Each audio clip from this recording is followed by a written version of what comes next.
আবারও মুর্শিদাবাদ জেলার শামশেরগঞ্জ থানার ধুলিয়ান এলাকায় অগ্নিগর্ভ হয়ে উঠল। গতকালকের ঘটনার পর এখন সুতির সাজুর মোড় 12 নম্বর জাতীয় সড়ক সচল থাকলেও পার্শ্ববর্তী এলাকার দোকানপাট বন্ধ। সেই রকম ভাবে সাধারণ মানুষকে রাস্তায় দেখতে পাওয়া যাচ্ছে না। শামশেরগঞ্জেও একই পরিস্থিতি, সকাল থেকে এলাকা থমথমে রয়েছে এবং বিএসএফ টহল দিচ্ছে। বেলা গড়ানোর সঙ্গে সঙ্গে বেশ কিছু এলাকায় বিএসএফ এর সঙ্গে আন্দোলনকারীর সংঘর্ষ বাধে। সূত্রের খবর, দুজন গুলিতে আহত হয়েছে বলে অভিযোগ আহতদের পরিবারের। দুজন কার গুলিতে আহত হয়েছে সে বিষয়ে সঠিক জানা যাচ্ছে না। আবারও গতকালকে ঘটনায় সুতি থেকে প্রায় 70 জন ও শামশেরগঞ্জ থেকে প্রায় 35 জনকে আটক করেছে জঙ্গিপুর পুলিশ জেলার পুলিশ।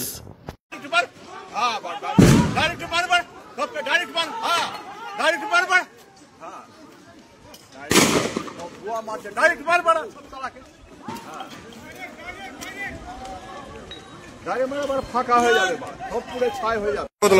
কেউ ডিউটি যেতে দিচ্ছে না এবং যে ডিউটি থেকে আসছে তাকেও বড় বড় ঢিল পাথর এবং রড, যে ছেনি, নানা কিছু নিয়েছে না, মারধর করছে।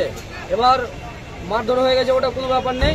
এবার তারপরে যে লোকগুলো আবার আসছে, ওদেরকে ধরে ধরে মারছে, মাথা ফাটাছে। তারপরে কি লেগেছে? গুলি লেগেছে?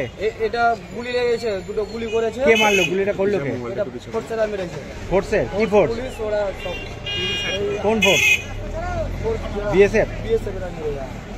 গুলি কোথায় লেগেছে? গুলি কোথায় লেগেছে? গুলি লেগেছে, লেগেছে। হ্যাঁ, জাঙ্গায় লেগেছে, জাঙ্গায়। আচ্ছা, কি নাম তোর? বলা মুইনুদ্দিন শেখ। আরেকজন বাপ্পা একটু পিছে মোবাইলটা।